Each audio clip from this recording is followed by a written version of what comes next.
Welcome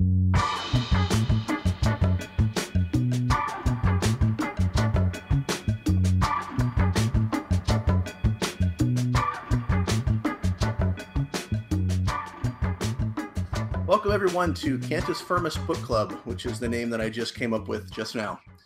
This is our first episode, and I have as my guest my friend Tim, the Atheist. And Tim, why don't you give a little bio of yourself? Yeah. Hey. So I am a computer programmer by trade. I have absolutely no online presence, and so I'm an absolute amateur when it comes to discussing these kind of topics. I expect you to run circles around me, Cody, just based on the online discussions you and I have had. But I'll do my best. I'm not afraid, because I do think about a lot of different topics. I try to read a lot. I was raised in the Mormon church. I am no longer consider myself Mormon. I call myself an ex-Mormon or a post-Mormon. And I'm interested in talking to people who are rational, and you seem like one of those people, so let's do it. Well, I have to say I'm kind of disappointed because I thought you said you were an ex-merman, which was much more interesting than being an ex-Mormon. If only I would have such stories to tell. Yeah, actually, to be honest, being ex-Mormon is pretty interesting too. That's a completely fascinating religious movement to me. I often think that Joseph Smith, you may know, ran for president. Yeah. So he also declared, and many people don't know this, while they were in Nauvoo, Illinois, he declared himself the king of the world. As well as a lot of other titles like general in charge of all the armies or whatever, and some other titles as well. And my understanding is that he strolled around Nauvoo with a sword and scabbard and like these big epaulets on his uniform that he wore. So yeah. Well, I say that just maybe if anybody feels like, Donald Trump is this kind of completely unique creature in American politics, I imagine that Joseph Smith's campaign for presidency was in many ways very similar to it, but I'm not sure about that. I haven't read too much. I don't know. But certainly get the feeling it would have been. So the book we're going to be discussing is, and I think this is the proper pronunciation, Jonathan Haidt. Yes. He's a social psychologist and professor of ethical leadership at New York University's Stern School of Business, and he's also a pretty established writer. The book is called "The Righteous Mind: Why Good People Are Divided by Politics and Religion," and I was actually interested to find out. I'd done an interview with my friend David Lapp, who's involved with Better Angels. And I think Jonathan Haidt is also involved in that organization, which is consistent with the kind of topics that he discusses in his books. So, so I thought that was kind of cool. But so maybe I'll give a basic outline of the book, and then I'd like to ask you at that point why you recommended it for discussion. And actually, I'll say one other thing. I have every confidence this will be a really interesting and a challenging discussion because when we have talked online, I thought you were very fair-minded, but also, very thoughtful and honest and willing to communicate your perspective. I didn't see you as polemical or defensive. And so I think this will be a really good conversation. I agree. And while we're on, that topic, I actually don't typically engage with people on social media in that way. And the reason is because I feel like you kind of need three things to do that, or you have to be assured of three things, and that's sincerity, respectfulness, and rationality. And I think that most people who sort of go back and forth online lack at least one of those three things. So the basic idea behind this book, and I took this first part just from its Amazon description, and I'll kind of elaborate a little bit on it. This is the basic description. As America descends deeper into polarization and paralysis, social psychologist Jonathan Haidt has done the seemingly impossible, challenged conventional thinking about morality, politics, and religion in a way that speaks to everyone on the political spectrum. Drawing on his 25 years of groundbreaking research on moral psychology, he shows how moral judgments arise not from reason, but from gut feelings. He shows why liberals, conservatives, and libertarians have such different intuitions about right and wrong, and he shows why each side is actually right about many of its central concerns. In this subtle yet accessible book, Haidt gives you the key to understanding the miracle of human cooperation, as well as the curse of our eternal divisions and conflicts. If you're ready to trade in anger for understanding, read The Righteous Mind. And what I'll kind of elaborate on here is Haidt kind of takes the first part of the book he actually spends through defending what's called evolutionary biology, or sociobiology, or evolutionary psychology, rather. And he's essentially trying to argue that morality has evolutionary foundations.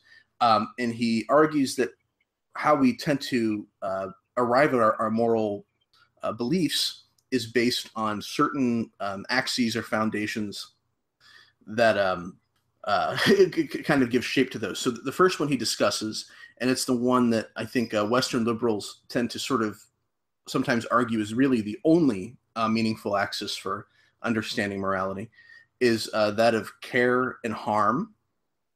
But he also argues that there's a loyalty betrayal foundation. Oftentimes it is why particularly conservatives tend to focus a lot on patriotism and be very concerned about this idea of betraying your country, or that sort of thing. There's this idea of betrayal there. Right. There's also an authority subversion foundation. And, I think you sometimes see that on both sides of the spectrum, as long as they're guys in power. But and there's also, finally, the sanctity degradation foundation. I thought this was actually the most interesting one for me. And he gives an example in his discussion of the fact that we sort of arrive at moral conclusions based on feelings first, and then we rationalize those later. Yeah. And so he gave this example of giving different moral scenarios to people and asking them, did they think it was moral, immoral, and why? And one example he gave was copulating with a dead chicken. And it's certainly not immoral according to the Care and Harm Foundation, which is the one that sometimes he argues liberals are more likely to think of as the only real foundation, at least consciously. But yet both liberals and conservatives pretty much universally thought of that as immoral. And in fact, pretty much everybody would, except for maybe ethics professors and serial killers. But right. Yeah. And I love the phrase that he came up with to sort of try to explain this part of this phenomenon, moral dumbfounding. In other words, you have people, especially on the liberal side, who would hear that story and say, "Oh, that's just wrong." And then you ask them, why is it wrong? And they're kind of like, well, I mean, I don't know. They're dumbfounded. Essentially, I think Haidt's thesis is we have a lot of situations where we just feel something is wrong. We're not necessarily able to describe exactly why it's wrong. Yeah, that was. I thought that was a pretty interesting experiment there to just sort of see how they would sort of come back later and try to give explanations. I think there's a similar story about a brother and sister deciding to have incest, and how that was reacted to negatively, and there were always sort of post hoc justifications. Yeah, and his overall thesis there is that we have two different things going on. One is you have this process where you figure out how you feel about something, like what your initial moral intuition is, and then there's a different process where you come up with a justification for how you feel. Mm-hmm. His argument is that those are two different processes. Well, I thought it was interesting too that there's a lot of, this was an interesting book on morality written by an atheist, just because I found that there was a lot of common ground with how the Judeo-Christian, the biblical viewpoint would sort of find an echo here, and I think he very much is in favor of kind of letting everybody come to the table. I think there's a lot of sense in which I think liberals will view conservatives or sometimes religious-minded people as kind of dangerous, that maybe they should be excluded from the public square. But I think in his mind, as long as we're actually cooperating and trying to understand each other and come to conclusions together, that's actually everybody should be at the table, because we're not really running on all on all of our wheels or whatever, and all firing on all cylinders if there's only one perspective there. particularly because the liberal perspective is very focused on just one of these moral axes. Yeah. Yeah, I agree. And I agree that he says that. I should probably confess that I am a liberal, but I do call, I do, I think, I, I try not to be ideological about anything. So my greatest goal in life is not to be an ideologue.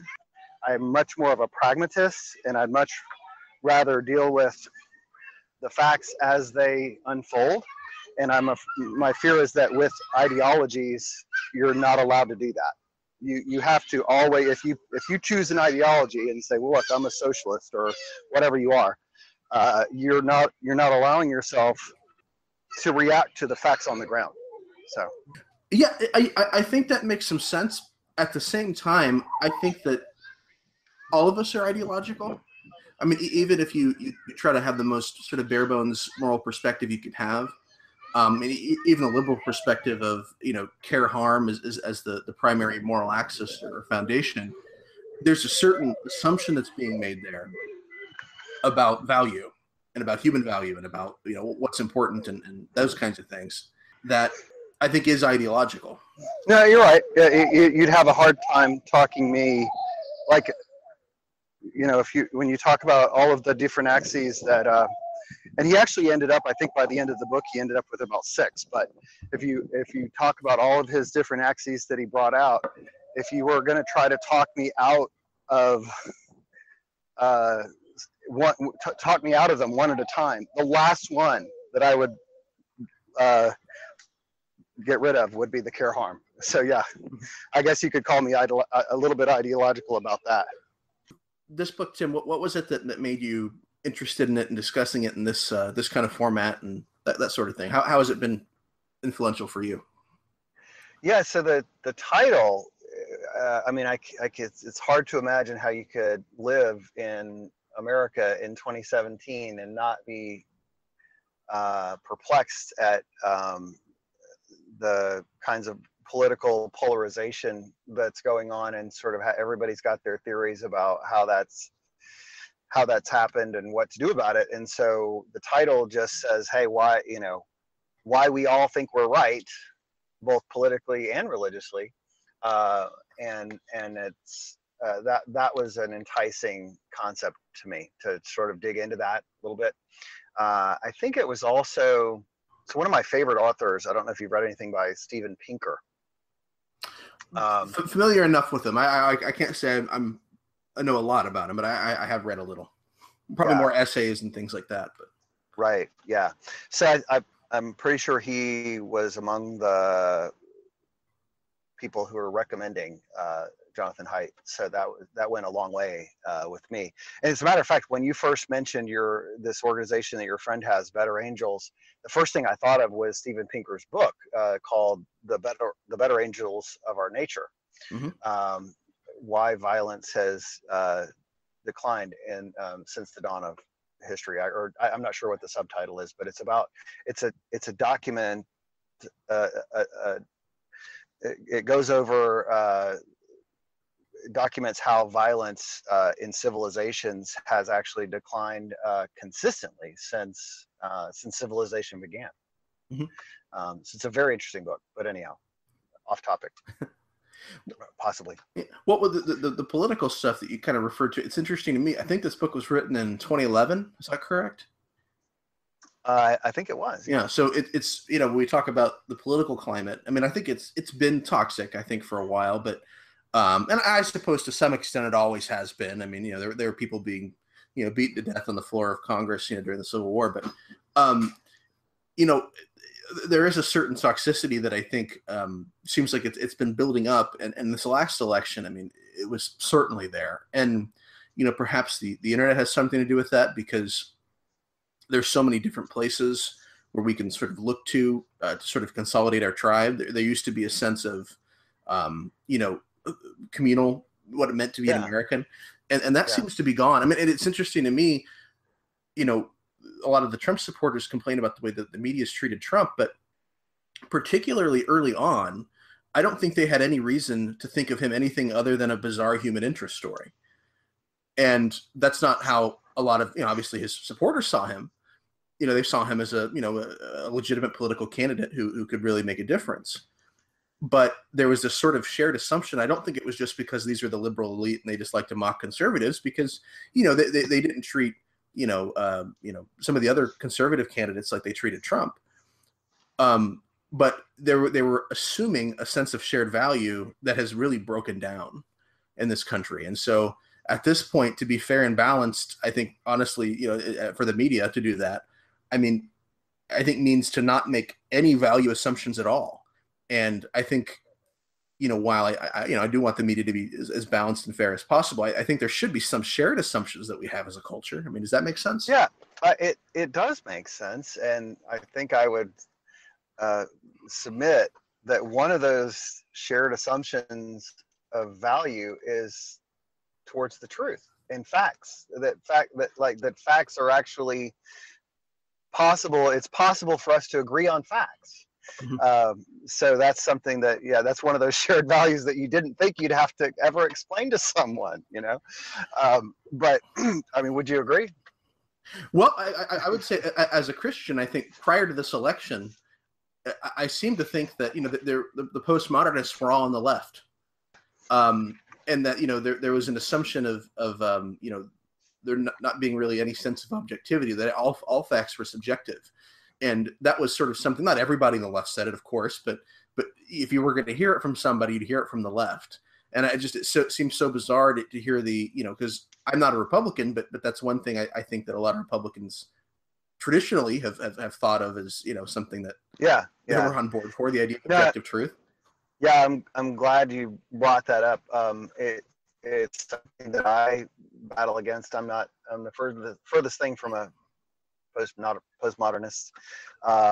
So is Steven Pinker and other people that I admire. And so it's unfortunate if the Academy laid any of the groundwork, which I honestly, I don't think for a second that Trump or any of his lackeys have ever read anything that would have influenced them. I think they just think they say what they think they can get away with. But yeah, that is a bit of irony, and there might be some liberals out there who haven't figured out yet that maybe they're eating a little bit of their own dog food. But. Well, maybe, I think what there's a kind of playing with the truth that happens with people in authority.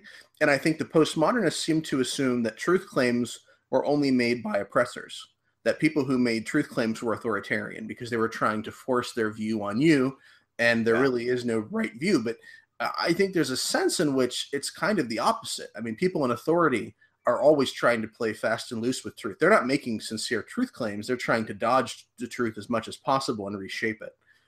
And so I think truth goes a long way to undermining authoritarians. Yeah.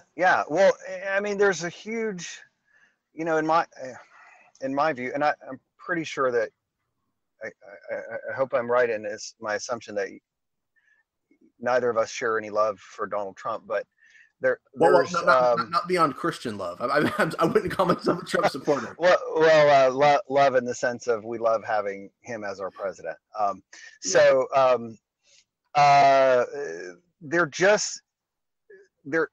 There seems to be such an amazing lapse of political norms here.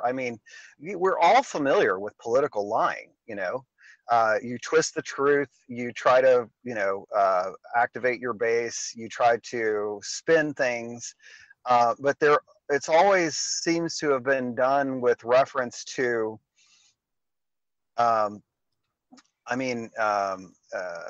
a good lie. You would try to make reference to some ground community understood sense of what actually is true, and you actually try to adopt or encompass all of the known facts out there. And it just seems as if the Trump and his team have just completely abandoned any attempt at all to ground themselves in the facts, and they'll say anything at all. It doesn't even matter what it is. They'll just say it and I guess you're supposed to just swallow it, but I can't. So.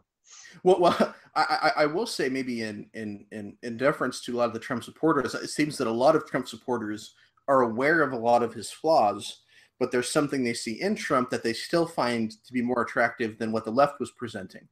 And maybe that, I think we can talk about these different axes, but yeah, I do think that I will say just kind of really quickly though, that one thing that really stuck out in the book for me is when he talks about the hive switch, this idea that we sort of, can become very focused on group thinking, or thinking of how we fit into the wider group. But and he talks about how if you're wanting to have a sort of a more healthy functioning larger organism like a business or a country or whatever, he says increase similarity, not diversity. To make a human hive, you want to make everyone feel like a family, so don't call attention to racial and ethnic differences. Make them less relevant by ramping up similarity and celebrating the group's shared values and common identity. Now, it seems to me that both the left and the right violated that in the last election. And I think the result of that, Trump definitely played identity politics. We talk about that like it's a left-wing phenomenon, but it's certainly not exclusive to the left. And Hillary, I think in her part, as opposed to someone like Kasich, who I think was trying to be, despite being a Republican, was trying to be more of a uniter and focus on shared values. Hillary decided to play the identity politics card right back. And, it was a gamble. And I think, if you look at what happened in the French election, Macron won by playing the anti-identity politics card. And I think that was the right choice. I think that was probably why he was successful. If Hillary would have done that, perhaps things would have worked differently, maybe.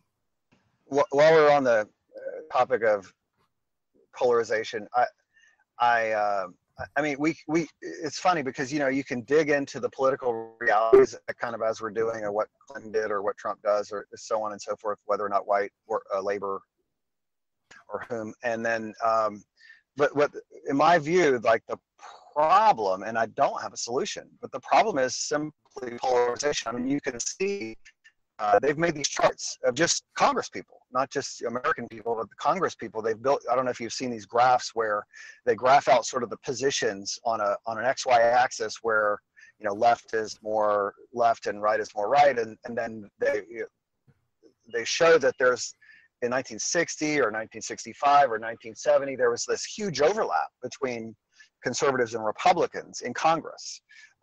And so that when they went to go try to get something accomplished, pass a bill or do some legislation or solve a problem, they could reach across the aisle and find consensus and pass some legislation.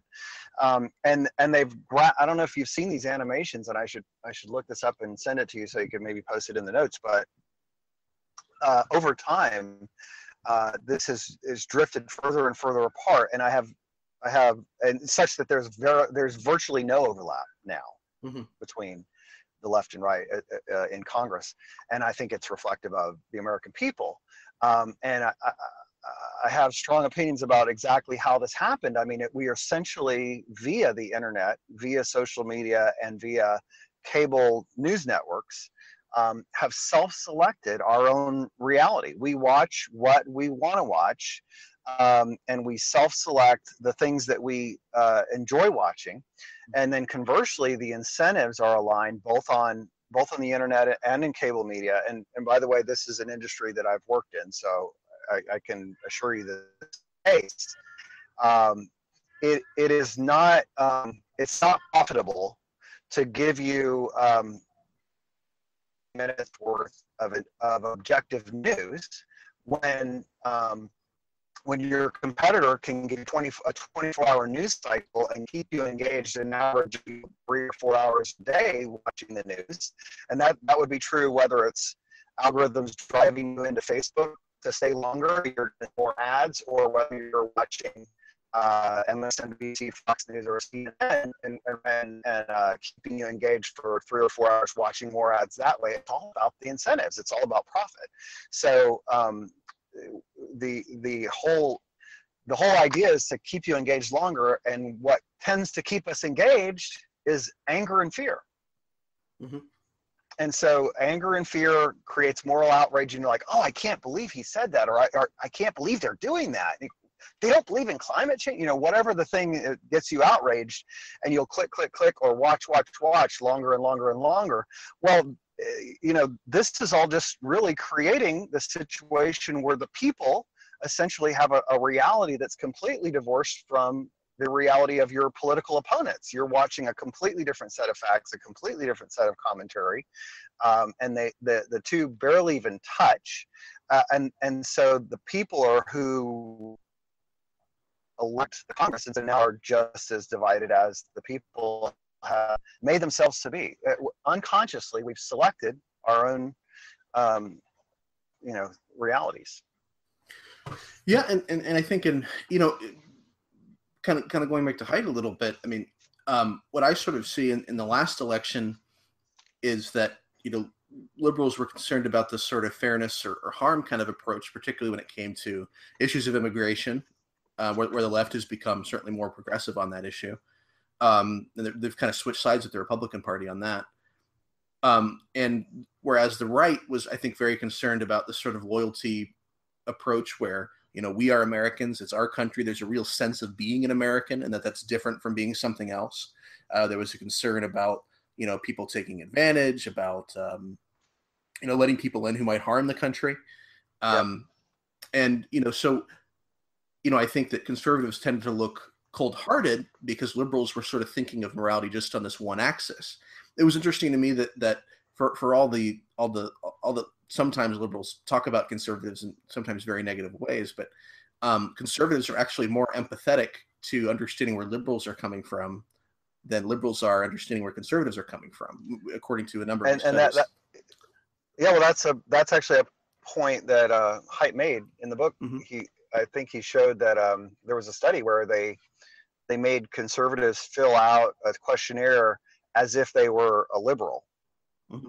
In other words, answer this the way you think a liberal would answer this, and then they vice versa. And it turned out that for whatever reason, the liberals were completely unable to fill out the questionnaire the way that a conservative would, and whereas the conservative was much better at guessing what a liberal would have done. Mm-hmm.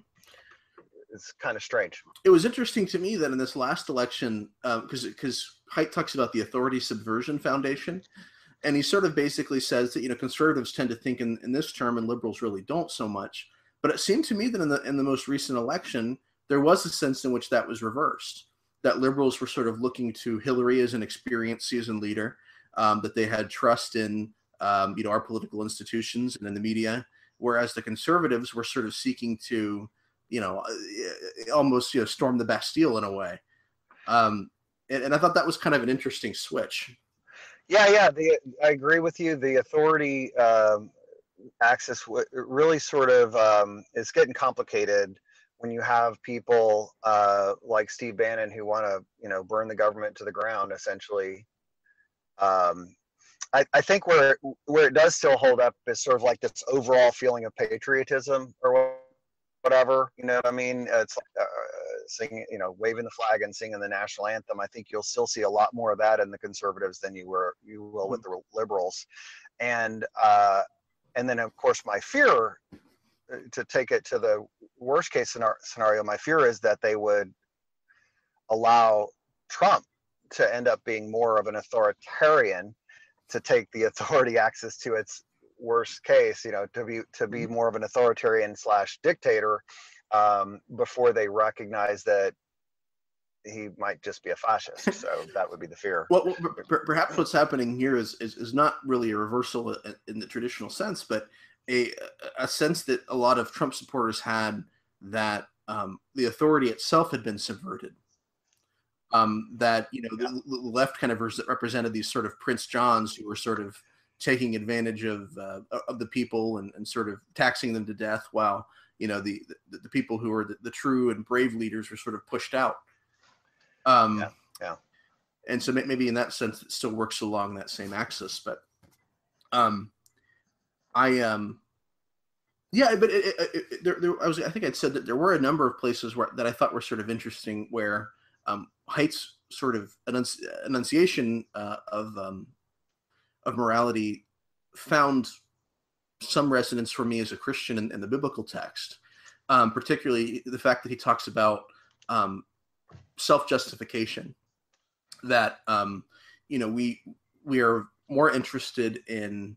Well, actually, he gave one example that was pretty interesting of these sort of trials that were done to sort of see whether people would take as much advantage of others as they could, and in these tests or whatever, people tended not to go all the way. They only went as far as they could justify for themselves doing. And so they were still cheating, they were still stealing, but it was done in such a way that they felt, well, this is fair, this is reasonable. And I think that level of self-justification is certainly consistent with the way that I think the Bible talks about, humans and our self-justification. And Romans chapter 2 comes to mind, where in Romans chapter 1, Paul spends the whole chapter berating Gentile pagans. And then he turns to chapter 2 and then starts talking about the Jews. And he says, therefore you have no excuse, every one of you who judges, for in passing judgment on another, you condemn yourself because you practice the very same things. And so there's something there, I think, that is, very human, that we sort of do these things and we try to take advantage, but we're always looking for a way to justify it. I agree. But what I also, and so that was sort of, I think if I'm not mistaken, the experiment you're referring to is sort of it didn't take it to the level where your actions were exposed to the community, to the rest of the group. But what I really found interesting was when you do expose, when people do get exposed to the community and the community is allowed to judge them and or apply retribution for them, well, that's the best case scenario. Like, everyone behaves the best, belong to a community, and their actions are sort of known to the community, or most of their actions are known to the community, and the community is allowed to judge them. And one of the really interesting studies that he cited was where they were looking at religious communities, and the best predictor of behavior within a religious community was not the degree of belief, the degree of piety or actual internal belief, but rather the amount of this feedback loop of where your actions are known publicly and the judgments on you are public. That is interesting. It's interesting to me too that Christians in a lot of cases have actually sought that. If you look at like accountability groups, there's an acknowledgement that if you're able to self-justify, you're probably going to keep doing bad things. But if there are people that you are accountable to, not just to, come after you, but who actually are concerned about you, but that you still have to, in some sense, answer to, that will result in better behavior, but also, an increase in those sort of well-being feelings of community, which I think are very essential for what Haidt is talking about. I agree. And I also, I think Haidt, what did Haidt call that ring of Gyges? The magic ring. Yeah, the ring of Gyges. The magic ring. It's sort of like the Lord of the Rings, where you could put on a ring and be invisible and do whatever you want. I think we all, I can speak for myself, but I think we all imagine that if we had those superpowers, that we would use them all for good. But I'll confess a fear of my own that I don't know that, like, if I had that superpower for 100 years, would I be consistently good for 100 years? I don't know. I think that the community really plays a powerful role. Yeah, I remember an episode of This American Life where this sort of feature where they were talking about somebody who sort of informally at parties would ask people, if you could have one superpower, would you rather be invisible or would you rather be able to fly? And, flight in a lot of senses should be the more attractive option, but he found that a lot more people than he suspected opted for invisibility. And if they were to give some kind of a rationalization for it, it would be sort of begrudging, and it would always sort of have to do with being able to spy on people or be places you're not supposed to be. That this sort of a cloak of invisibility gives you the ability to do things without judgment, which is pretty interesting. Well, and I mean, I would argue that it is interesting. I would argue that when you look at, and by the way, I completely comply with the advice. Don't read the comments. Like, I strongly believe in that, because when you do, if for those who don't know what I'm talking about, like if you just go to your favorite news site, whatever it is, CNN.com or whatever, and then if they allow comments, if you read down through the comments, you'll see the most awful, vile attacks you could possibly imagine. And I think that's what we're seeing. When you see those internet attacks, the people who are essentially anonymous, they're invisible, right? And so they're wearing the ring of Gyges, and you get to see how bad people are in that situation. It's right there before our eyes. Yeah, absolutely. I was going to mention one more area where I sort of found there was a little bit of common ground from a Christian atheistic perspective here, which is this idea of purity. And he talks about another study where he sort of came to the conclusion that immorality makes people want to get clean.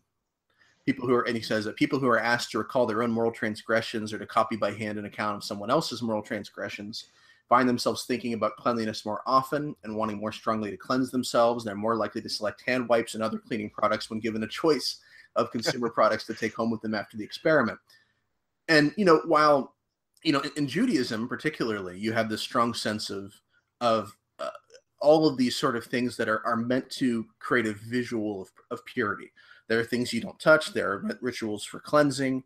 And that all of this is meant to, I think there is a connection with morality and purity or being cleansed.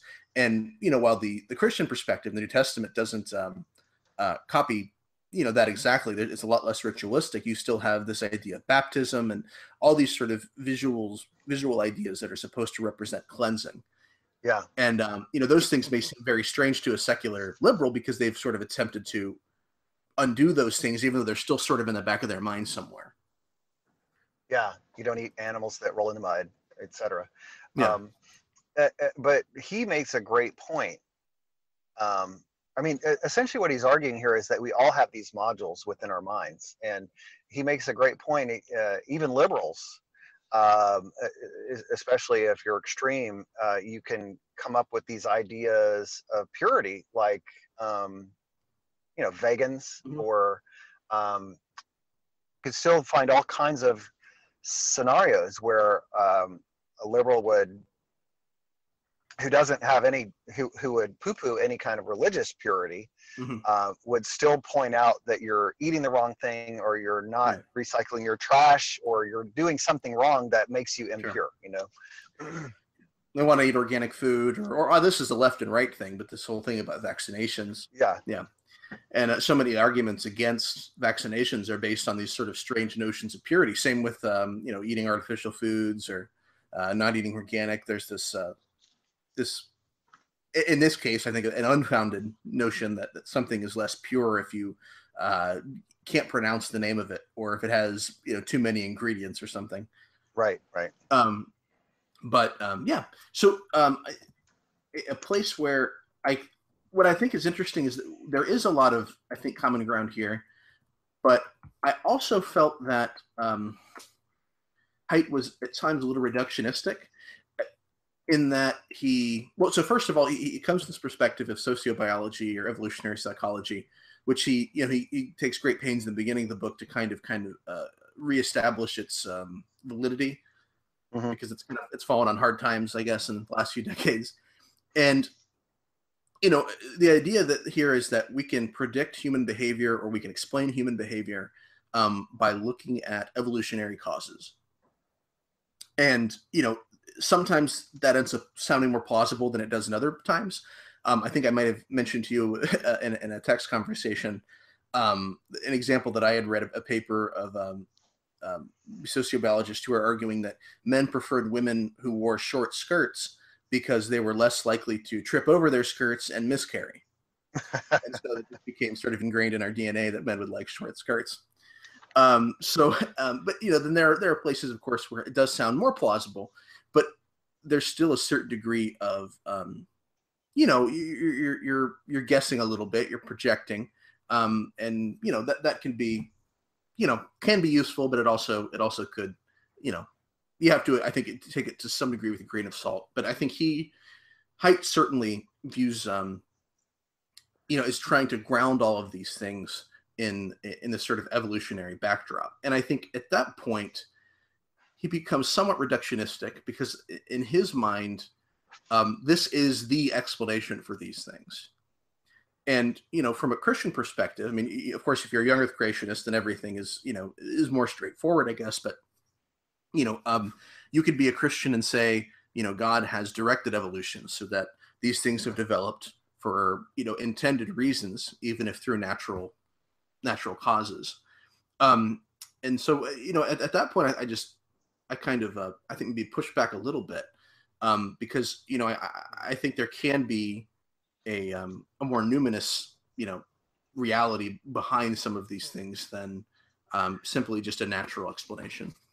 Right. So we would have to part company, since I am a naturalist and a materialist.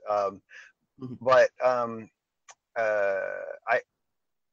think the problem that naturalists and materialists face here is that there's twofold. I mean, one is sort of battling against many years of an academic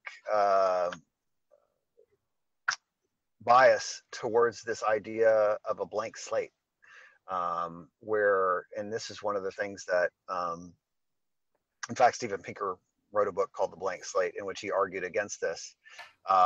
This idea that we're born as blank slates, and that we can all be molded just like clay, like, our parents, raise them up in the way they should go, and they will not depart from it, etc.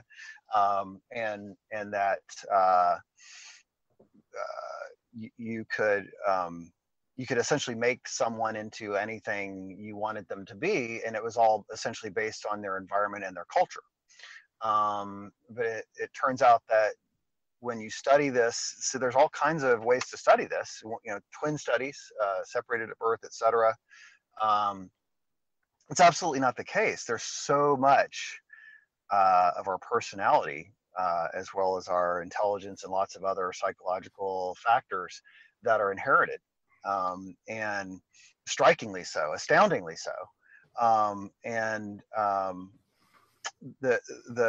Again, the problem that naturalists and materialists face is, well, how do you explain certain behaviors, certain brain modules and tendencies, moral intuitions, etc., except by evolution? I mean, if I don't have a God, then all I have is evolution to explain these things. And so, to your point about blind conjecture, well, that's part of the thing that you have to trip through if you're calling yourself an evolutionary biologist or psychologist, because you can't go back and witness the last 5 million years of evolution for humanity or whatever.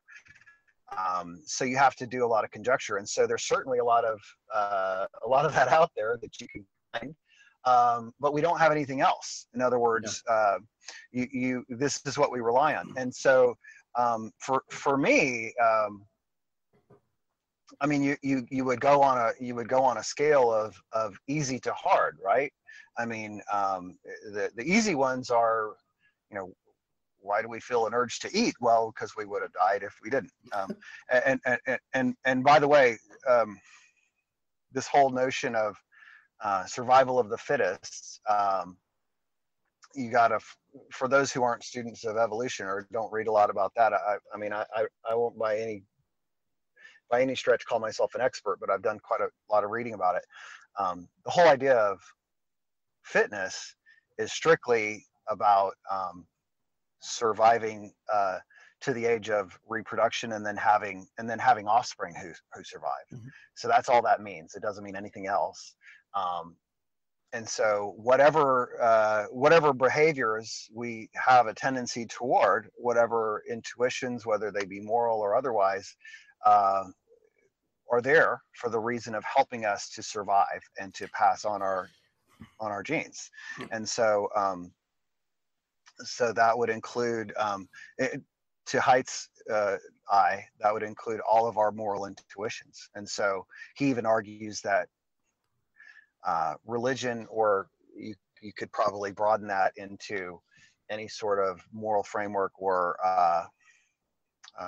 group ideology or what have you.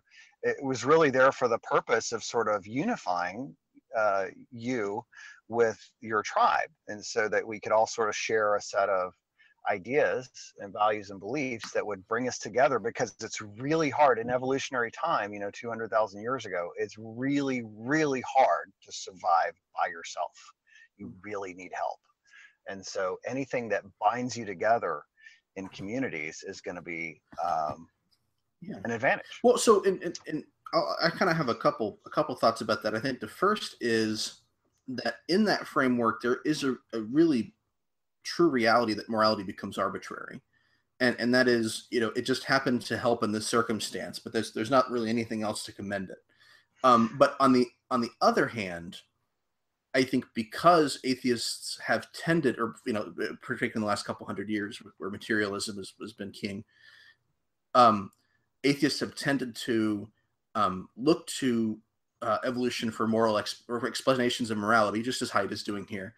And there's sort of an assumption that morality is good in some sense. So if it's developed through evolution, then then maybe that's not so bad. And so what I think has kind of happened with sociobiology is that it ran up against an ideological opponent in feminists, because it managed to make justifications for why men were rapists, why they were aggressive sexually, and those kinds of things.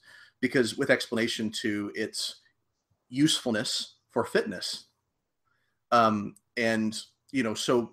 it became an ideological battle. And I think that was essentially why it disappeared. From my reading, I'm not an expert on sociobiology or anything, but in my reading, that seems to have been the case. And I think that brings up another issue. And Haidt kind of if you don't mind. Sure, go ahead. There's a lot to unpack already, so don't bring up another issue yet. Okay. The first thing you said, and we sort of went down this path online, and I'm still struggling when you say that grounding your morality in evolution just makes it arbitrary. I still don't see, if your definition of arbitrary means that it doesn't have its anchor in something outside of humanity, well then yeah, but I'm a humanist, so I have no problem grounding my morality inside of humanity. In fact, when you just said that such and such is good, I can't remember the phrase you used. You said that something is good or something is bad. I mean, your ability to say that something is good, your ability to even when you read something in the Bible and you read it and you say, well, that sounds good, you're using your moral intuitions that you were born with to even say that. So if you can point at my morality or your morality or anyone else's morality and say it's good or bad, you're using the biology you were born with even just to feel whether it was good or bad. So I don't understand what the problem with the arbitrariness is, because I am a human. So it's cool to me that I use my humanity to decide what's moral. Yeah. So then, but we talked earlier about the example of whether men being rapists contributed to fitness. We could point to other things that humans do. So you talked about how in the last few thousand years we have become less violent. So maybe that's useful right now, but at one point that wasn't as useful. So and even our social nature is grounded on self-interest. Ultimately, it's useful because it helps the individual organism.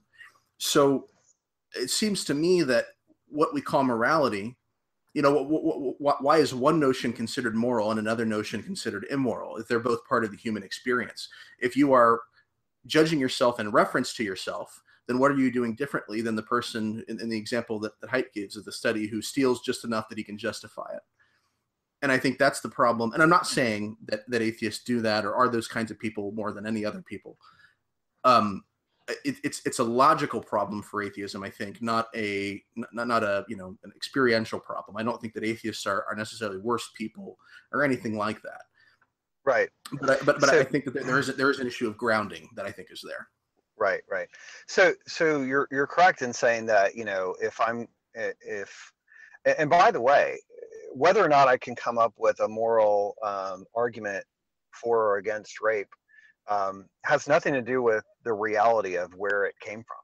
In other words, if I failed to argue, to convince you that we should have, based on our moral intuitions that we're born with, that we should all just immediately recognize that rape is wrong, it wouldn't change the fact that we either do or we don't have the capability within us to commit rape. What I'm suggesting is that our moral intuitions, to look at someone who is a murderer or a rapist and say, well, that's wrong. My suggestion is that we were born with those intuitions, and that those intuitions, in fact, the title of Pinker's book, those are the better angels of our nature. We have different moral intuitions, and that can be engaged in different ways and at different times.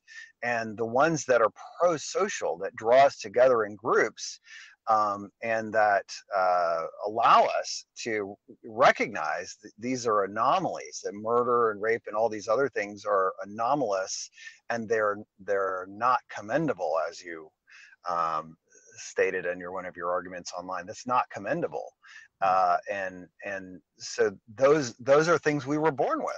Well, and so how would you point at something and say that's wrong if you weren't born with those sort of moral intuitions?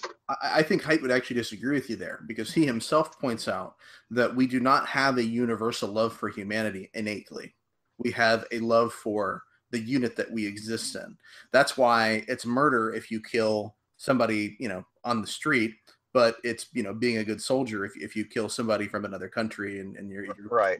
And so I don't necessarily disagree with that. I myself, part of the process of Western civilization in my eye is expanding. I don't know if you've heard of Peter Singer. Mm-hmm. Expanding that circle of empathy is part of the project of liberal Western civilization. But why do we call that a better angel of our nature, to expand the circle of empathy? I think we're assuming a standard that exists outside of us, because it's not in reference to who we are as people. It's not in reference to our biological development or evolutionary development. I think we're pulling for something somewhat outside of us. We're trying to move forward in a way that we haven't been, a place we haven't been. And that assumes a notion of progress that's grounded in something outside of the human experience. Well, I think it's grounded in rationality. I think that all of those of us who are not psychopaths can simply just reflect on, reflect on our own human experience and what's in our minds. And, you just ask somebody, well, which one is better? And we all know. It's grounded in the fact that. But what can I ask real quickly? Why should we apply that to our enemies? So to the extent, there's a process. Again, the Peter Singer process of trying to understand that the world is actually part of your tribe if you just think of it that way. Now, in evolutionary time, that may have been less appropriate. I may have had no ability to understand my enemy, and my enemy may have had absolutely none of my interests. And when I say evolutionary time, I mean pre-civilization, essentially. And that may just have been the way things are or were, but that doesn't mean that at this point in time I can't use my rationality to recognize that in many instances, just like me, and if I could just recognize that, maybe we could extend an olive branch. It seems to me that if the atheist who argues that is consistent, it's a morality that's essentially mercenary. And I don't think that atheists actually do think that way. But I think that logically, the morality that you're talking about ends up being a mercenary morality, because ultimately what we're still focused on are those things that have contributed to fitness. We're expanding things a little bit. We're trying to move forward with the way things are developing. But essentially it's still self-interested. And I think in that, No, right? I don't. I probably can't argue against that. I mean, it's so ultimately it is self-interest. I mean, I want to live in a world that's peaceful, and I want to survive. I want me and my child and wife to survive more than any other person on earth. I'll grant you that. But I also think that there are huge benefits for myself, and when I think of the planet as a whole. Sure. So, but what happens to the consistent, invisible atheist? What does he do? Consistent? What do you mean by consistent? Well, what happens to the invisible atheist who acknowledges that morality is based in self-interest? Well, first of all, it kind of depends on whether he's a psychopath. Sure. Yeah. Because I mean, we're all built with these modules. That's all we are. We're just biological organisms that are built with these modules that make us feel bad. When I say, when I see, I don't know. Have you ever seen one of these PETA videos that shows all the harm that's been done to animals? I mean, if that doesn't make you, if that doesn't make your gut wrench, or if you don't watch one of these documentaries about the horrors of war or whatever, and if your gut just doesn't tear your stomach right out of you and make you feel horrible, then I would argue that you're a psychopath. And again, psychologists have measured this. There's a very, very small percentage of people who just have this failure within their biology to recognize that these things are horrible. And so as long as you're not one of those people, you should continue to act morally based on your moral intuitions. Now, the Ring of Gyges, I don't know, because like we just talked about, communities help us. They help us sort of push ourselves towards the better angels of our nature. But there's a lot of value-laden words there. I noticed you talked about horrible, and I think even the word psychopath you used, I think, had a certain value attachment to it. That you're saying these people are deficient somehow, and that suggests a standard. But if the standard is constantly moving, because evolution is constantly moving, on what basis do we say that the psychopath is deficient? Well, on the basis that well, first of all, I feel blessed to live in a world where psychopaths are not in the majority. Thank goodness that's not the case. But on the basis that of my own biology, again, you go back to what you feel. I mean, we're all born with these same modules, and so and then of course your rationality can tell you that I'm not the only one who feels this way. Those of us who do feel this way should band together and make a more pro-social society. So, does that end up being authoritarian though, if there aren't any ultimate values? I mean, so let's say that I have a feeling in me, or let's say that a culture has a feeling in it. Maybe we'll look at a radical, Muslim culture or whatever, that says I am disgusted by homosexual behavior. So I want to remove those people from society. I want to punish them. I want to imprison them, whatever the case may be. So they're going based on a moral intuition that presumably, is developed in humanity through evolution. It's fairly common throughout cultures and history. So on what basis do you tell that person he's wrong, but the person who said, the society that says, let's lock up the psychopath, why is one authoritarian and the other not? There's plenty of societies where that turns out badly, right? You do band together and you do decide what your moral norms are, and they end up being harmful to some set of people or the other, right? So I'm not trying to suggest that this is some magical wand that you wave over. Here's the problem, okay? The alternative is you make reference to God. And the problem with that is that in every case, you've got people telling you what God's will is. in every case, whether it's coming from the Bible or from you or anyone else, it's still just people. People wrote the Bible. You're a representative of one of these religious organizations, and it's still just people. And so it's fun. I mean, I'm with you in the sense that it's fun to pretend. And that sounds. I'm sorry. That sounds demeaning. Like the idea is a compelling one. Yeah. The idea is compelling to suggest and say, well, you know what? There's a way out of this logical conundrum. There's an external force. There's an underlying force in the universe that's going to help us with all of this and help us wrangle all this. And it's God. And we can all make reference to that. But the problem is no one can agree on what that is. And everyone who's telling me what it is a human being. Mm-hmm. So would you say that it's more difficult to interpret scripture than it is to interpret emotional impulses and make that into a moral framework? Honestly, I think they're both potentially difficult. I mean, we all do the moral intuition part naturally. We all do it whether we think about it or not. Mm-hmm. But then with respect to scripture, God, where do I even start? That's the most difficult thing of all. I mean, you could just look yourself and see how many denominations have resulted and gone in every different direction. So yeah. Well, and I understand that there are theonomists and theocrats, and I'm not one of those. I mean, I think I believe in a firm distinction between church and state, partly because I understand the danger to religious liberty that it would entail. I mean, if I were in Calvin's Geneva, I would be a heretic, So, I recognize that. What did they do with heretics in Calvin's Geneva? They did not. Well, sometimes they were killed. I know Michael Servetus, for example.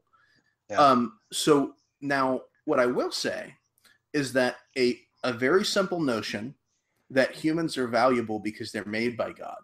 Now, if we can acknowledge that all these other things may be difficult to discern, that we can have a public dialogue based on reason, experience, and even maybe religiously derived notions. I don't think religion should be shut out of the public square, just because to do so would also exclude atheist moral reasoning as well, because it's somewhat fideistic. So, but I think we all have an ability to participate. But if we don't acknowledge that there is genuine human value, then I think all of this becomes completely worthless. Yeah, I tend to agree, except for one small point, which is I honestly struggle to understand why atheists can't see that human life has value just because I am one. Mm-hmm. Like I can see that humans have value because I happen to be the proud owner of a human brain who feels all these things. I mean, when we all do, again, except for those of us who are, there are people who have been bonked over the head who lack these certain moral intuitions as well. So it's just there's a defect in certain people, or they were born sociopathic or what have you. But the point is, I don't see why there's an iota less force in the statement that humans have value because they're human, mm-hmm. than humans have value because God said so. And again, back to the same thing. You can say humans have value because God said so, and what I'm hearing is humans have value because Cody said so. You know what I mean? Like to my ear, those are identical statements. They're identical because I'm stating it, so I'm stating my opinion. Is that what you're saying? No, they're identical because no matter who tells me, whether it's you or anyone else, no matter who tells me that humans have value because God said so, so far, every single person who's told me that was a human being. Mm-hmm.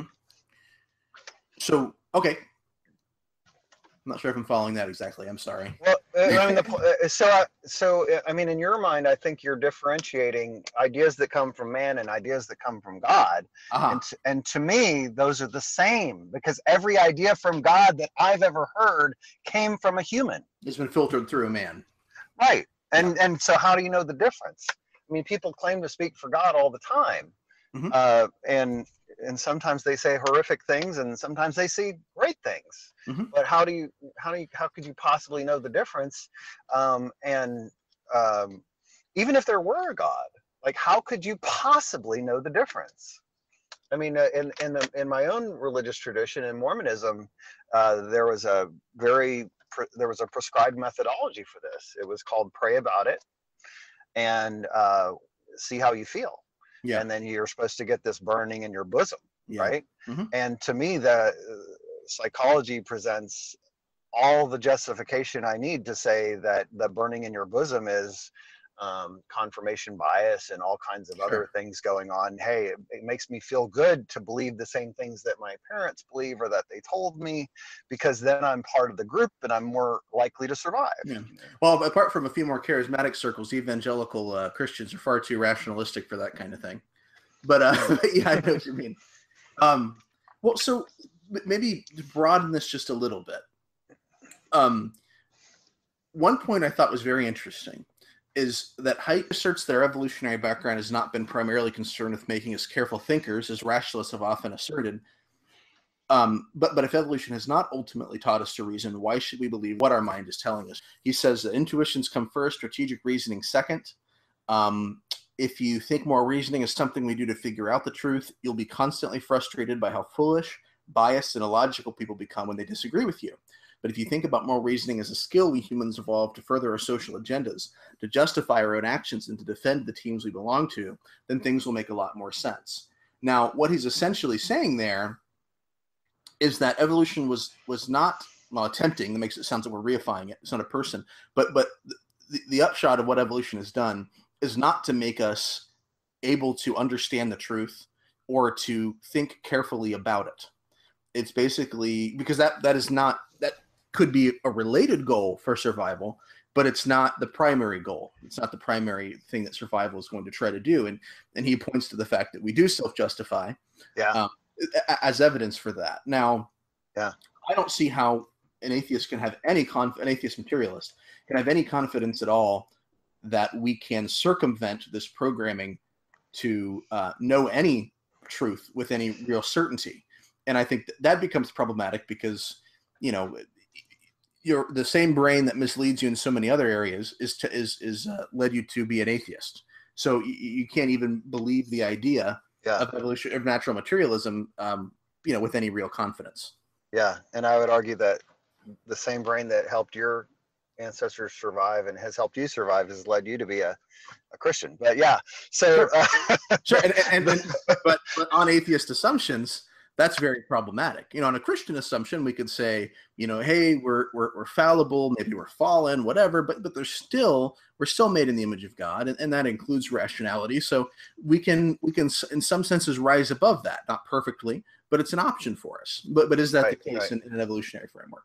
Right. So I love this discussion, and this is not an easy discussion, because here's the thing: I completely agree with every single word that Haidt just said there. Okay, and yet by doing so, I'm acknowledging my failures as a rationalist. And yet, rationalism is one of my core beliefs. It's one of the, like, I think I just got through saying to you that I won't even engage with someone online if they don't have that element of rationalism. That they're, you know, if you're talking to someone and they don't keep going back to the well of rationalism, or, you know, their next argument is based on logic and has been thought through, then I don't even want to engage with you. But this is absolutely true. I think it's absolutely true that if you understand evolution, you know, once you understand evolution, you have to acknowledge that the goal doesn't have anything to do. The goal of a human brain doesn't necessarily have anything to do with finding the truth, except to the extent that knowing the truth might help you survive. And I think that in many cases it does, and that's why we have the small bit of rationalism we've managed to carve out for ourselves. And so your point is well taken. I think, well, it's going to sound elitist. I think that some of us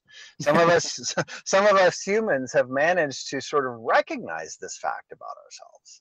to sort of say, hey, wait a second, maybe I should question every single one of my beliefs, and maybe I should take the time to carefully examine every single one of my beliefs. Maybe I should especially take the time to examine the ones that I was handed down from my parents, because 90-something% of people just sort of accept the beliefs that they were handed when they were born, and so for me not to do so puts me in a small minority.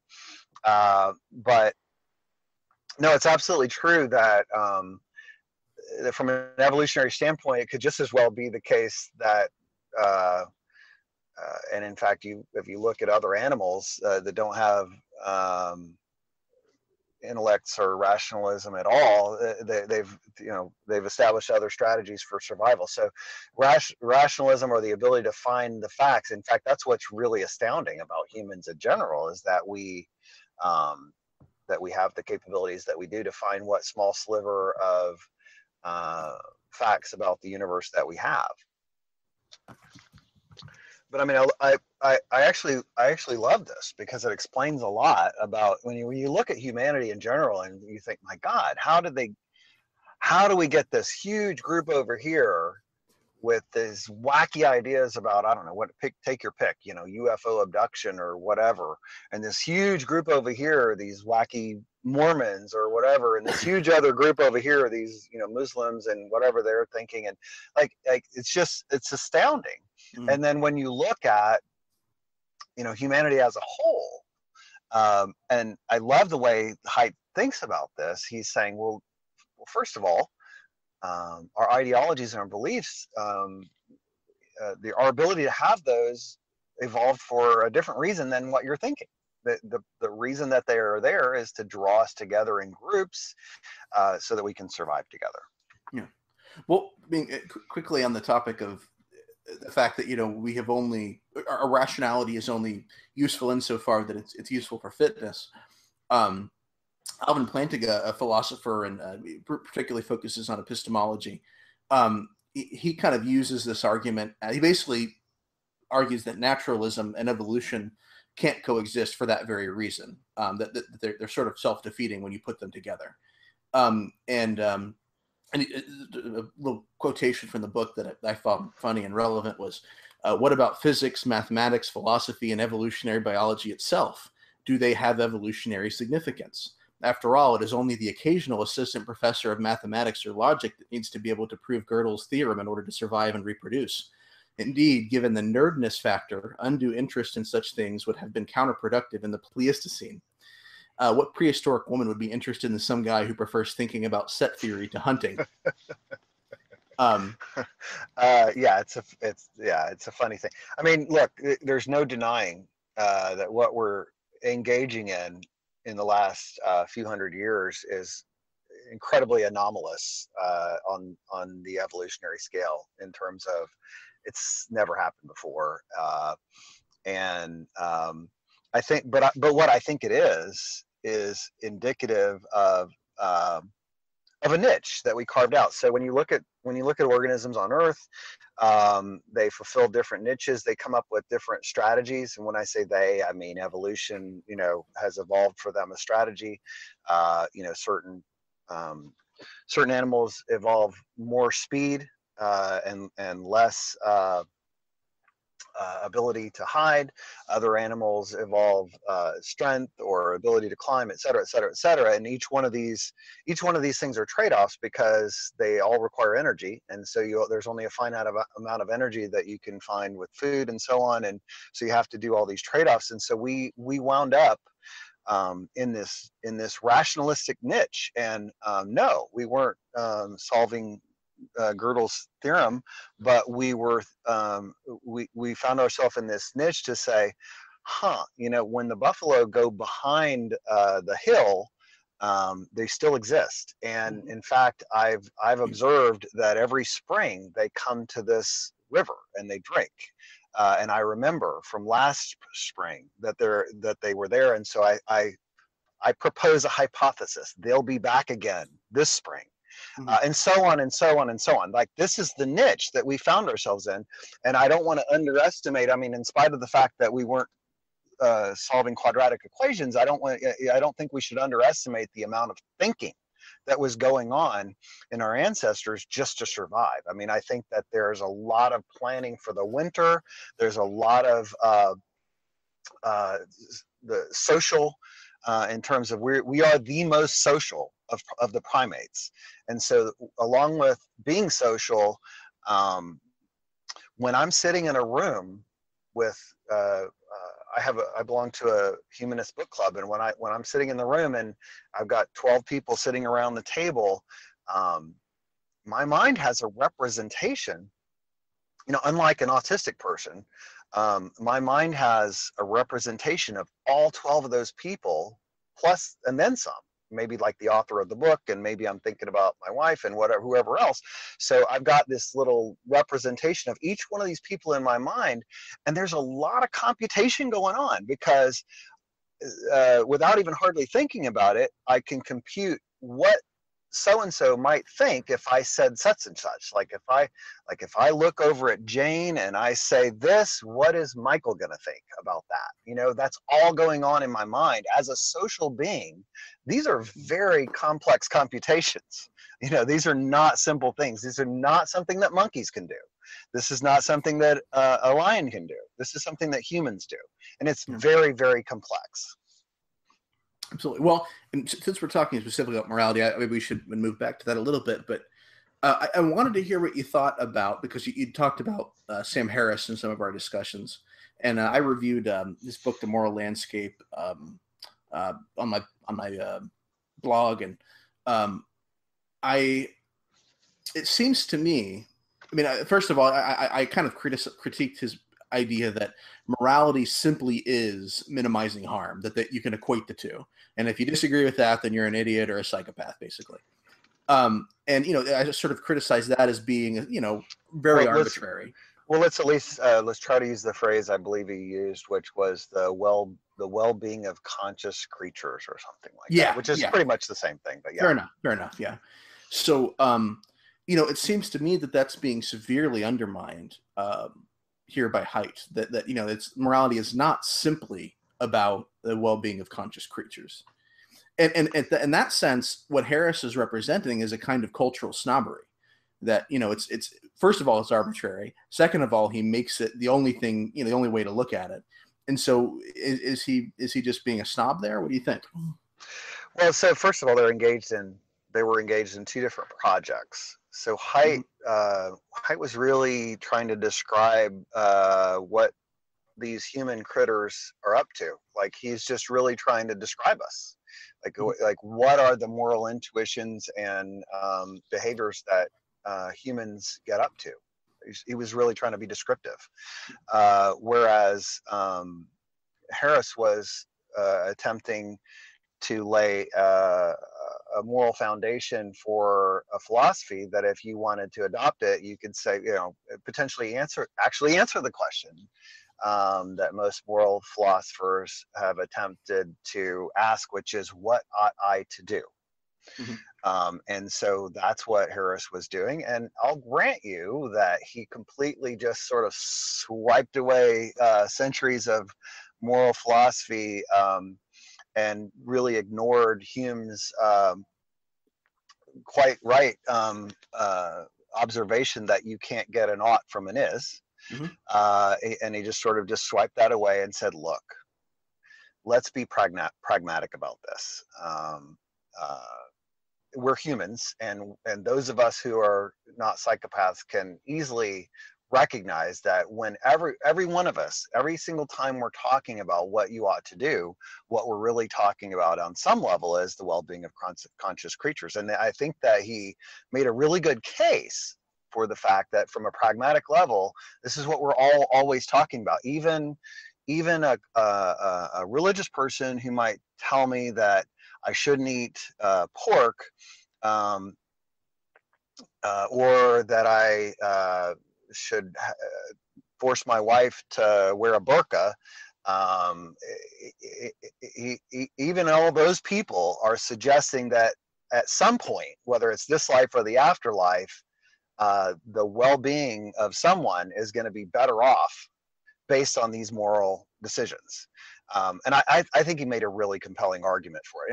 And I realize that he's not a trained philosopher and he just sort of swipes all that aside. But I think for the layperson to read this and think through it, it was a very interesting. I'm not going to necessarily say that it was all as you put it, he didn't necessarily think systematically all the way through it, but I did think that he was very compelling in his argument. I mean, what else could we possibly be talking about when we're talking about what ought I to do in every conceivable case? What better framework? Imagine yourself as an atheist. Imagine if you were an atheist. What better framework could you come up with than, hey, I've got a difficult moral conundrum, whether it's the trolley problem or whatever all these issues are. What better framework could you come up with than to say, well, I should act to better the well-being of conscious creatures? No, and I think what Harris is saying, I will say that I think atheists tend to skip some very major steps when it comes to grounding their morality. But as Haidt is saying, we don't actually start from rational starting points in most cases when we're thinking about morality. We're starting with assumptions that are innate. No, he's right. We don't start with rational assumptions, but people who are laying out moral philosophies do. So yeah, sure. What I think is that I have yet to hear a persuasive, consistent, properly grounded atheistic morality laid out by an ethicist or a philosopher.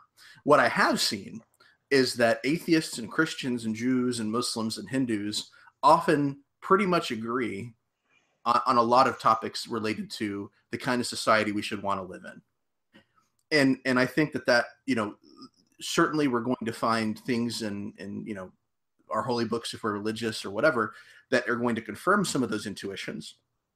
But at the end of the day, whether you call it evolution or the image of God, imago Dei, whatever, we do tend to come to a similar place. And I think it's important that we, allow discussion in the public square. We allow Christians, Muslims, Jews, and atheists to get together and talk about these things. And that we seek to create a society that is good for everyone as much as possible. And I think we can do that without regard to religious texts or carefully grounded philosophical arguments. I agree with you. I think that there's where we kind of get tripped up, especially where atheists get tripped up, or even religious people get tripped up, is pointing at the flaws in people's holy books.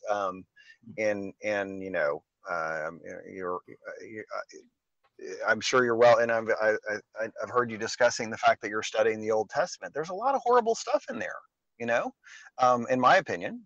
And so that's where we sort of tend to get tripped up, is assuming that those things should be taken fundamentally or literally.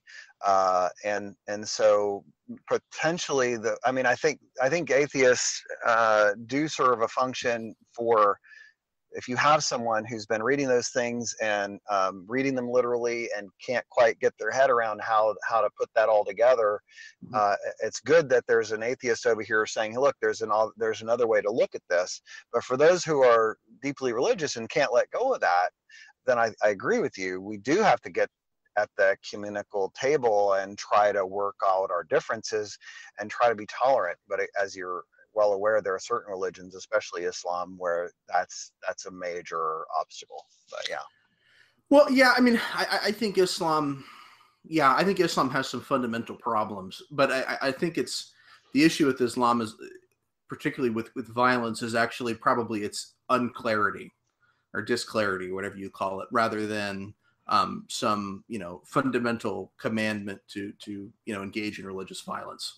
I think it's too easy to ground moderate or very conservative fundamentalist readings on the Hadith and on the Quran. So anyway, but there's some major issues there. And I will say part of it has to do with the fact that Islam has a tendency to speak politically, and you see that in the Old Testament as well, because you have a state. That's different in the New Testament, and I think certainly there are people who can who try to understand the Bible and completely misunderstand what's going on because they are not able to put all those things together and create a framework. And so if you just want to say, well, I'm just going to take this and pick this and I'm going to apply this here without any regard to context, then yeah, you're going to have some problems there, which is why I think C.S. Lewis said that, the Bible is an adult book. And if you shouldn't talk about adult books if you don't understand them. But I think there are obviously going to be certain perspectives that are going to be pushed out a little bit. So for example, if someone is saying, I'm here to tell you that atheists or Jews should not be a part of the society, that's different. But I think we can certainly find areas of commonality. I think particularly Christians and atheists and Jews. I mean, some Muslims maybe not, but I think there's also many Muslims that we could find common area with. Well, let me ask you this question, and I really appreciate you engaging with me on this because I do have trouble understanding some of the morality in the Bible. And so, for example, when you have a verse from the Old Testament where a child that talks back to its parents is people are commanded to go and stone that person in the town square to death. I can understand you putting it in a historical context and saying, well, that's what was required at the time, et cetera, et cetera, et cetera. What I can understand is a God who considers himself to be loving and moral, allowing this to be written in a book that he knew was going to be passed down to you and your daughter and to everyone else. Like how does that work? Help me out with that. Yeah. Well, so quickly, a point of context would be that I don't have it in front of me right now, but my understanding is that we're talking there about an adult child, not a young child. There is a cultural context as well that is very much socially oriented, far more so than ours is today. I remember coming across this issue. Someone who it's a book called Misreading Scripture Through Western Eyes. And this individual was a pastor in a very communal oriented society somewhere in Asia. I don't recall exactly where at the top of my head, but in this particular culture, there was a husband and wife who were trying to join this church, and the leaders of the church came to this missionary who was involved in planning the church and said, well, they want to join the church, but they've committed a grave sin. And, we understand that God is forgiving, but we're just wondering how we should approach this. And the Western man said, well, what was the grave sin? And they said, well, they married without their parents' permission. And he thought that was such a bizarre thing. He was like, well, so what? Who cares? And they said, well, haven't you read in the scripture where it says to honor your father and mother? Isn't that one of the core commandments? And so from his Western perspective, that did make a lot of sense. From an Eastern perspective, it made plenty of sense. And so I will say that there is that sort of recontextualization that has to happen. And I wouldn't apply, that same passage the same way for a couple of reasons. One, we're in a different cultural context, but two, because the kingdom of God in the New Testament is different than the physical kingdom of Israel. So this was a society that people could leave, I guess, if they chose to. But as far as being in that society, you were expected to be in the presence of God, to behave a certain level of purity, and the standard was very high. Now, at the end of the day, God is the ultimate judge. God can also, raise from the dead or whatever the case may be. So I don't, although I certainly think what I see in critiques of violence in the Old Testament, it's particularly focused on where humans are performing the violence. So I don't hear as much about Sodom and Gomorrah as I do about the conquest of the Canaanites. There's an assumption that God is allowed to do these things maybe, but once you get humans involved, it becomes tricky. And I think partly we're reading in our experience of humans using religious authority or power to do terrible things, basically on their own accord. So I think that would be, first of all, a passage that from a Christian perspective would not be applied in the same way. Certainly this idea of, honoring your parents and the fact that you have social responsibilities to each other is there and can be applied. But, for multiple reasons, I wouldn't see that the same way. But I don't see that as problematic and in the same way, just because I guess I do come from perspective where I'm seeing God is commanding this in a certain context. God is the ultimate judge. God has the ability to kill and to raise. So it's not as troubling for me on that level. So you're not troubled by Euthyphro's dilemma. It's not a dilemma for you. No, I think Euthyphro's dilemma, well, basically, actually, maybe this would be a good point to point out another thing I didn't think I was actually going to get to, which is that Haidt talks about how, I'll quote it, he says, if one person has different moral sentiments from another, does she have different moral obligations? And what if people in one culture have different sentiments from people in another? Kant, like Plato, wanted to discover the timeless, changeless form of the good. He believed that morality had to be the same for all rational creatures, regardless of their cultural or individual proclivities. Now, Haidt disagrees with this. He doesn't think that there is one rationalistic morality that we can sort of apply universally. Right. Harris would have agreed with Kant, not necessarily with Kant's moral philosophy, but with the project. Sure. Now, I think that this is a simplistic bifurcation here.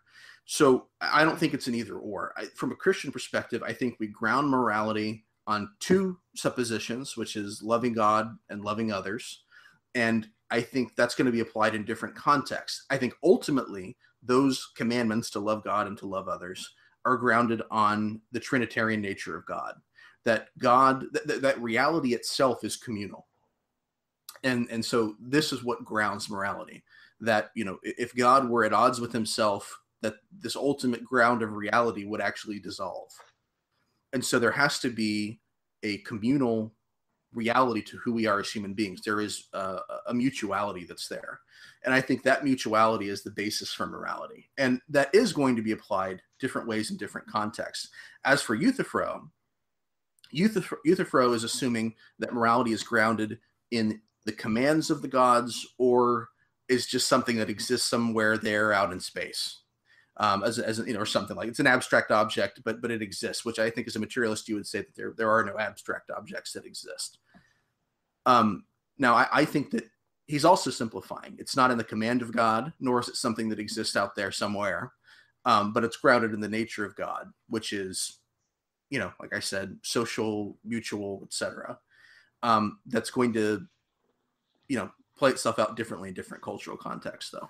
But you essentially sided with the idea that if God says it, if God said it, then it's right. And from when you said it's okay for within a certain context, it happens to have been 2,500 years ago. But what if it were, down the street, and I don't know, God founded had a new prophet or whatever tomorrow, and there, in certain contexts, it was okay to stone this person to death because they disobeyed their parents. I mean, first of all, would you deny that makes your stomach turn? I would say that, trying to think of how I would have felt about it at one point. I think at this point I've gone through the the steps of understanding it and contextualizing it. But yeah, I think at some point, I guess it would have. I can. There's a systematic theology issue of would God command it in some other situation? The kingdom of the New Testament, reading the New Testament aright. I don't think that that's something that's going to happen in the future. But it was okay in one context, yes. And I think that God, as the creator and sustainer and owner of life, does have the right to take life whenever he sees fit. I don't think that we are owed eternal existence. So yeah, God has the freedom to take life when he sees fit. Now, do I think that parents should take it upon themselves to kill their children? No. But I think that God has the right to take life when he sees fit. Does that kind of make sense? Yeah. I mean, what I'm really hearing, and we could probably go on all afternoon, and I probably gotta be going, but what I'm really hearing is a really smart guy who has managed to rationalize something that doesn't make a lot of sense. I mean, look, I can see how you've contextualized it, but at the same time, if it's right there in front of you and parents are stoning their child to death for the simple reason that they disobeyed them, your stomach's going to turn. And I don't, And I guess my whole point to this is that I'm making this moral judgment of God based on my own moral intuitions, which is the only thing we have. And so there's all kinds of things in the Bible that sort of make my stomach turn. Yeah. And so the idea that my morality that I should essentially allow it to come from someplace other than my own intuitions is sort of abhorrent to me. Well, that's fair, but I think that this is more problematic for your position than mine, because would you say that the people who originally this commandment came to, it would have made their stomachs turn? I honestly don't know. I mean, there's certainly a lot of societies where if something becomes the norm, then you just sort of do it. I mean, based on, I don't know if I've heard, this is one of those empathy questions, the circle of empathy. I don't know that if I could go seek out, like the modern day equivalent are these people who do these honor killings for Islam and so on. If I could go seek out one of those parents and understand what their heartbreak was all about or whatever, maybe that would help me sort of empathize with their point of view. I don't know. But from an evolutionary perspective, you could acknowledge where this idea that you are, that if we let society break down in this way, everyone is going to be destroyed. If kids stop listening to their parents, if we are not able to enforce cultural norms, I mean, you can acknowledge that there's an evolutionary usefulness here. And I think you just talked about honor killing. Certainly, I think we can at least say for the moment, maybe we can come back later or some other day or whatever, but certainly this seems to be part of the human experience. There are people who would say this makes perfect sense to me. So you're arguing it from a Western rationalistic perspective where, this makes sense to you. You have this certain feeling because of your context. But evolutionarily, it's difficult to argue with it, particularly in that context. And you don't actually have a solid objective ground by which you can argue with it. It's a feeling you have.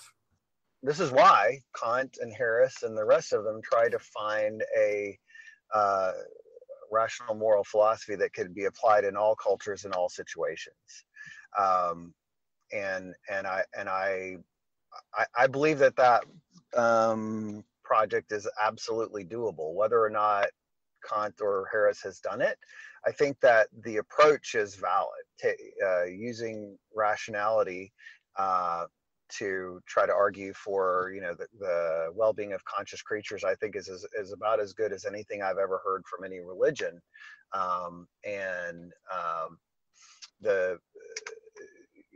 Haidt's point and your point about cultural context is true, from the sense that people from different cultures are going to think different things when they hear different things, and I might find it horrible that someone is not allowed to be married without their parents' permission, and other people will find it horrible that they are allowed.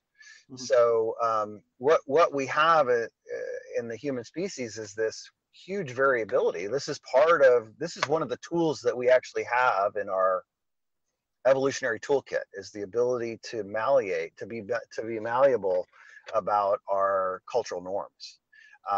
But at the same time, I don't see why there can't be an objective moral philosophy that allows us to evaluate the different cultural norms, and it allows me to say with great certainty that forcing a woman to wear a burqa is a bad thing, and so that's just where I stand. Yeah, I can understand that. I think Haidt was sort of talking about that morality is more than harm and fairness. But again, he's being descriptive, Again, he's not trying to lay out a moral philosophy here. He's saying that, for many of the people on Earth, morality is about more than harm and fairness. So sure. Now, but he does sort of seem to say that. Okay, so maybe there's two places I could go there. One is he seems to be saying that we shouldn't be isolating conservatives and religious people from the dialogue. That we would do better to listen to them. That there is something good there. That maybe we shouldn't be a society that says it's okay to have sex with a dead chicken. But would you say that we actually should be moving away from these foundations and basing everything on only one foundation? And if you are saying that, I would have to ask, what's the basis of you saying that? because if our morality is derived from evolution and our morality includes all these other things, on what basis do we say we should get rid of these but keep these? And are you not appealing to some outside standard? Yeah, I mean, I do. Look, I have bought into this whole uh, the Enlightenment project. Okay, is to essentially say, wait a second, what's actually rational here?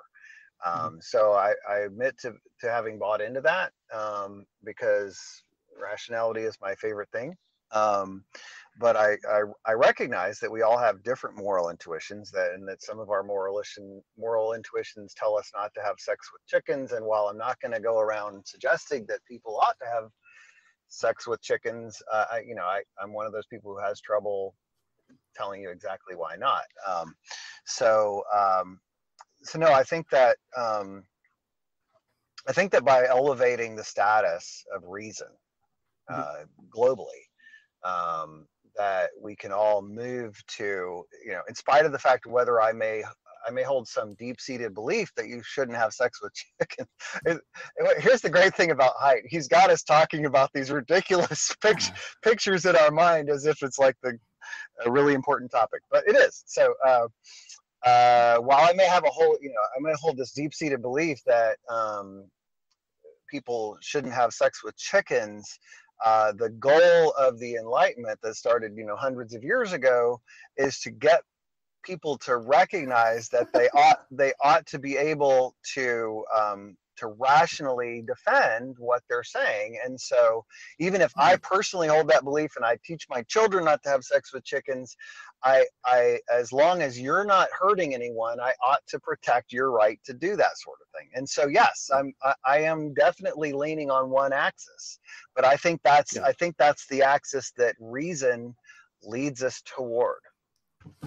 Yeah. So I know this is not what you said, but the one way I could summarize what you'd said, and it seemed like you were going to say it for a moment, was that the goal of the Enlightenment was that we'd be able to have sex with dead chickens. Yeah, this probably wasn't in anyone's mind at the time.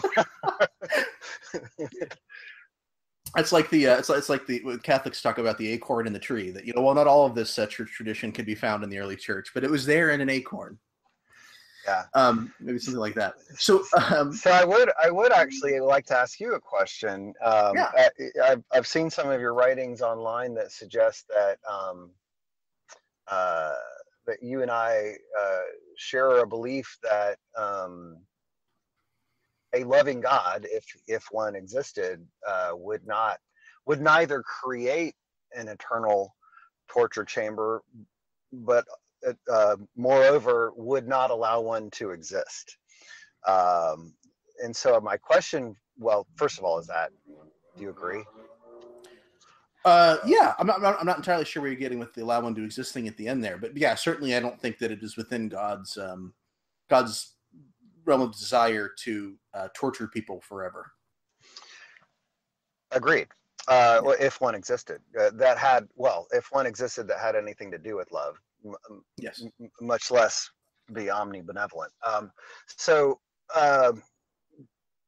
my question to you is, do you honestly believe that, like, I don't know what you were taught as a child, but do you honestly believe that your resistance to that doctrine, which certainly many preachers and religions preach, do you believe that your resistance to that doctrine is actually grounded in your scriptural study and or prayer, whatever else, or do you recognize that you had a visceral reaction to that problem and then went and maybe found scriptural evidence for it?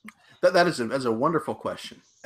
So yeah, I grew up in a I don't really grow up in it, I guess. My dad's family was Southern Baptist, so when I started going to church, I was going to church with my dad's mother. So that was my church background, and there were things that I heard there that bothered me, things like Jews are going to go to hell, that kind of thing. And so I think I would say that early on, it was my understanding of the Christian view of hell as it had been presented to me was made it challenging for me to remain a Christian. So I became an atheist fairly young, and part of the reason for that was hell. Now, if you go forward a little bit into why I became a Christian, there were a number of issues that sort of came up there, but one of them was hell again, because I had a good friend who was a Seventh-day Adventist, and they are annihilationists or conditionalists as a rule. Now, that gave me somewhat more openness to look back at the Bible and say, well, does this seem to make sense? Now, while certainly there are people who come to that position for emotional reasons, and I would like to say that that's not me. I could certainly acknowledge that that could be a motivation that I'm not really aware of, that's happening underneath. But I will say this is a position that was held by many in the early church and in the intertestamental period between the Old and New Testaments. And I would also say that the Old Testament, apart from a passage in Daniel and maybe a few other suggestions elsewhere, seems to assume that death is part of the human experience and probably extinction as well. So I can absolutely justify that position from a biblical standpoint. I can find it in the early church. Now, that people are going to maybe, I will say it's also an apologetics concern, because I think I've talked to a lot of people who'd say, I couldn't be a Christian because of this thing with hell. And so for those people, if I'm interested in getting them to become Christians, and I am, I will share my view and where I think it's grounded in Scripture. And that might be a reason that they're willing to give Christianity some consideration. It was a reason why I was willing to give it consideration as well. But I actually would say that it is, there are very few passages in Scripture which seem to say the other thing, eternal conscious torment. But from a systematic perspective, from beginning to end, I would say Scripture supports the annihilationist view. Right. So I actually haven't looked at the Scriptures on this point, but your initial statements, the problematic feelings when you're going to the Southern Baptist Church with statements such as, well, all Jews are going to hell. I have to ask you, why did those feel problematic? If God said Jews are going to hell, well, then they're going to hell. Well, I'm not sure that you could have explained that to a 9-year-old. But yeah, so at the time, I would say, some of those feelings that I had may have been, purely natural. But as Haidt talks about, there's kind of a basic operating system that we rewrite over with, based on our culture and how we're raised. And so I don't know how much of my reaction to it was based on my initial, programming, as Haidt would call it, and how much of it was based on my cultural programming. But I would certainly say that in our culture, a notion of an angry or wrathful or punishing God is difficult for some to swallow. Now, I think that God does, punish, that that there's a place for the wrath of God, so to speak. And I don't necessarily think that because that's my personality type. I think that because I think that's scriptural. So I'm perfectly fine with saying what Scripture has to say, whether people like it or not. And I also would say that the notion that God loved humanity so much that he actually took on human flesh and was crucified, that notion is shameful to historical Islam. Now, that might be very attractive to someone who's Western-minded and believes in this idea of the love of God. It's not very attractive to someone outside of that culture. So even though they recognize that, I think they call Jesus a prophet or something. Yes. Yeah.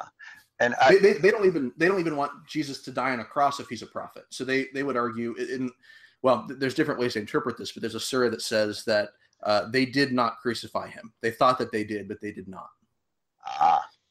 And so there's also similar. I'm sure you're familiar with the story of David and Bathsheba. Yeah. And in Islam, in the Quran, there's a reference to that, but they don't want to share the details because it's considered shameful. And they don't think that a prophet of God would do that kind of thing. So they don't want to really discuss it. So there's all these problems there with Islam and purity, right. And they don't like the Song of Solomon and that kind of thing. Well, anyway, yeah. So there's a lot more I would love to talk with you about, Cody. Whether we were on a podcast or not, but we probably ought to wrap it up, I guess. That sounds great. Well, since you are the guest, and this was a book that you'd suggested, and by the way, I want to say this has been really enjoyable for me, and I appreciate the fact that you have a personality type that you don't feel like I'm coming at you or anything like that. I hope that's not how you felt at all during the conversation. No, certainly not. Great. Yeah. Great. But what would you like to say to sort of wrap up what you found the usefulness of this book was for you? Yeah, probably, other than what's already been said, I really sort of, even though it's a sort of the elephant rider analogy, which we didn't talk about, but he uses a lot throughout the book. I didn't really like that analogy, which is probably why I didn't talk about it. Well, it is a somewhat puzzling analogy, because when in real life, when you think about elephants like in India and they have a rider, the rider is actually in charge. He tells the elephant where to go, Sure. Assuming the elephant's been trained. But yeah, so the whole elephant rider analogy that Haidt used, I found very interesting and compelling, and then the whole. And frankly, what was that analogy? Really quickly, I'm sorry. What was that analogy? Yeah. So essentially, when he talks about it's really an analogy for the human mind or the human experience, is that our intuitions are the elephant, and actually the elephant is in charge. The elephant decides where to go. He rides around, he goes where he wants to go, and those are our moral intuitions. Whereas the rider is not in charge. The rider serves the elephant, not the other way around. And the rider is essentially our reason and our intellect. And when we engage in this activity of justifying our moral intuitions, when we say, well, I did that because, or I think we should do that because, he's suggesting that that's the rider. But the elephant was going to do whatever it did. Like the elephant, moved away from something or moved towards something, and then the rider's just sitting here going, well, here, the reason you did that, or the reason I did that. He calls himself I, even though he's referring to both the rider and the elephant. The reason that I did that is because X, Y, and Z. And so I really felt like this was powerful, because he actually cited tons and tons of research to show how this is true. And it's probably we could actually probably have a whole other podcast to just sort of discuss how and why and whether it's true. But it resonated with, I've read a book called The Believing Brain by Michael Shermer that I can recommend. It resonated with other things that I've read, Stephen Pinker's How the Mind Works. And so it just seems as though, and then there's this other phenomenon that I think Haidt alluded to, but it's been talked about in other books as well, where did he talk about the split brain patients? I don't recall that he did, actually. Yeah. Well, what does he say? Maybe you can. So it turns out that when you split the corpus, when you cut the corpus callosum, which is the connective tissue between the two halves of our brain, and this has been done in certain patients, I think, to eliminate seizures. Apparently, it actually works for epileptic, or for certain people who have seizures. This is one therapy that actually works. Or in other cases, it could be some disease or accident that caused it. But when you do this, and in some cases, the two halves of the brain actually wind up as two separate conscious entities who don't communicate with one another. And they've proven this because I guess the left half of the brain controls the right eye and the right half of the brain controls the left eye. And so they can actually communicate with one half of the brain by showing cards. They can write on cards and show them to one half of the brain. And so they've done experiments such as they'll show one half of the brain, they'll say a card that says, get up and go to the Coke machine and get a Coke. And then they'll ask the other side of the brain, why did you get up? And the other side of the brain will say, well, because I was thirsty. And this has been shown over and over and over again that the thing that we call ourselves, the thing that I refer to when I say I, actually doesn't make the decisions. Our subconscious makes the decision, and then I rationalize my decision after the fact. And they've studied this in so many different ways, but that's a really long discussion. But anyhow, I thought it gelled well with the whole elephant rider analogy. Yeah, and I'm actually familiar with that experiment, but I don't remember reading it in the book. So maybe it was somewhere else I've read it. But Sam Harris Waking Up, he talks about it. Well, maybe Sam Harris then. Yeah. The analogy that I would have maybe used instead of the elephant rider is the sour grapes story, where they go to the sheep who wants to try to reach the grapes on the branch and can't reach them, and so says, "Oh, well, they must have been sour anyway, or they're probably sour anyway." Right. So there's and I think that's better, partly because I think it matches well, but it also I think illustrates the deterministic nature of what he's claiming. Oh yeah. So I think there's something a little bit more there, that we rationalize it as if we had a choice in the matter, but we don't. Right. And I actually believe that. And so that's again, that's a whole other podcast. I don't believe in free will, and yet I behave as if I do. But yeah, but we all do. So that would be fun as well.